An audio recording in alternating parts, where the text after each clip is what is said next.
ఇది రాజ్యాంగబద్ధమైన భావ ప్రకటన స్వేచ్ఛ యొక్క ప్రజా గొంతుక.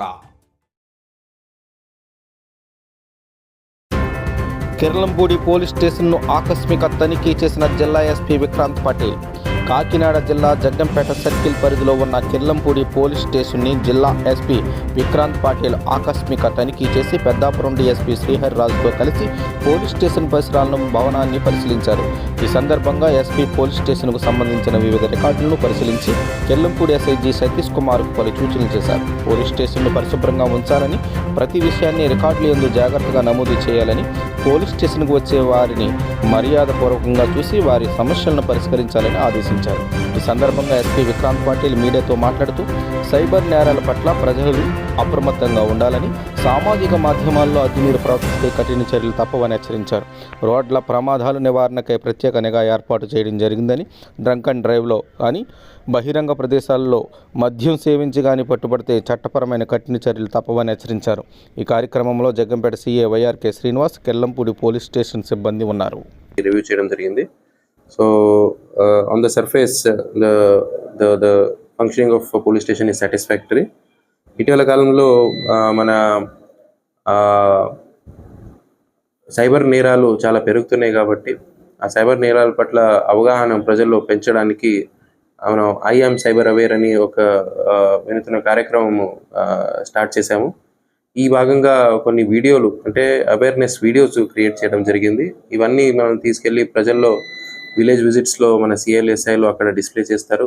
అదే భాగంగా స్కూల్ కాలేజెస్కి వెళ్ళి ఆ వీడియోస్ డిస్ప్లే చేస్తారు. ఈ వీడియోస్ వల్ల ఈ డిజిటల్ అరెస్ట్ అనే మోసము, లేదా ఇన్వెస్ట్మెంట్ పేరుతో మోసము, క్రెడిట్ కార్డ్స్ డెబిట్ కార్డ్స్ పేరుతో మోసము, లేదా జాబ్ ఇప్పిస్తాము డబ్బులు ఇస్తాము అనే పేరుతో మోసము, ఈ వేరే వేరే ఇష్యూస్ పట్ల మనం వీడియో చేసి అందరికీ సర్క్యులేట్ చేయడం జరుగుతుంది. దీంతో పాటు మహిళా రక్షక్ అనే పేరుతో మహిళలు, గర్ల్ అండ్ విమెన్ గురించి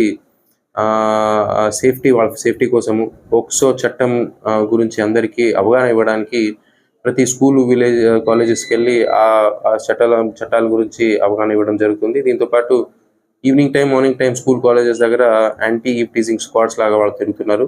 సో ఇలాంటి మన ఇనిషియేటివ్స్ ఏమేమి ఉన్నాయో ఇవన్నీ రివ్యూ చేయడం జరిగింది. తర్వాత మనకి కిర్లంపూడికి హైవే స్ట్రెచ్ కూడా వస్తుంది కాబట్టి హైవేలో యాక్సిడెంట్స్ని ఎలా నియంత్రించాలి అది కూడా మనం డిస్కస్ చేస్తున్నాము. ఎక్కువగా డ్రంక్ అండ్ డ్రైవింగ్, తర్వాత ఓపెన్ డ్రింకింగ్ కేసు కడుతున్నాము. సో క్రైమ్ జరిగిన తర్వాత ఏమి యాక్షన్ తీసుకుంటాము అది ఒక భాగం అయితే, క్రైమ్ జరగకుండా మనం ఎలా ఏమేమి యాక్షన్స్ తీసుకోవాలి అనేది మనం డిస్కషన్ చేసి ఆ దిశగా ముందుకెళ్తా ఉన్నాం. Thank you. 16 ఆల్మోస్ట్ ఒక 80 కిలోమీటర్ స్ట్రెచ్ ఉంది మనకి కాకినాడ జిల్లాకి. ఎక్కువ యాక్సిడెంట్స్ ఎలా ఉంటాయంటే, చాలా స్పీడ్గా వెళ్ళడం వల్ల కంట్రోల్ తప్పి 2 వీలర్స్ పడిపోవడము, లేదా 2 వీలర్స్ వెనక వస్తున్న 4 వీలర్ కానీ లారీని హిట్ చేయడము.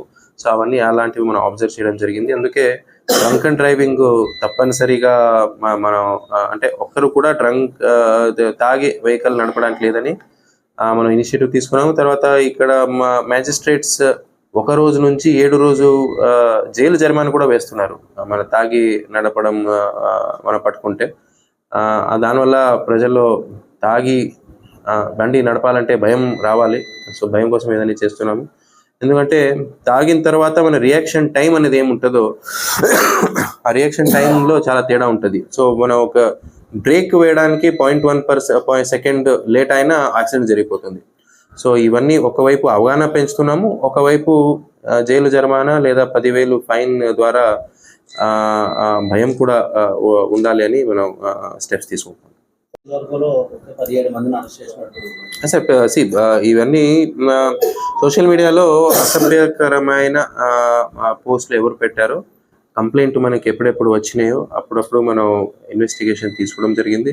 ఇన్వెస్టిగేషన్ చాలా సిస్టమేటిక్గా చేసి ఎవరు పెడుతున్నారు, వాళ్ళు వెనక ఎవరున్నారు అవన్నీ ఇన్వెస్టిగేషన్ చేసి as per law we are taking action.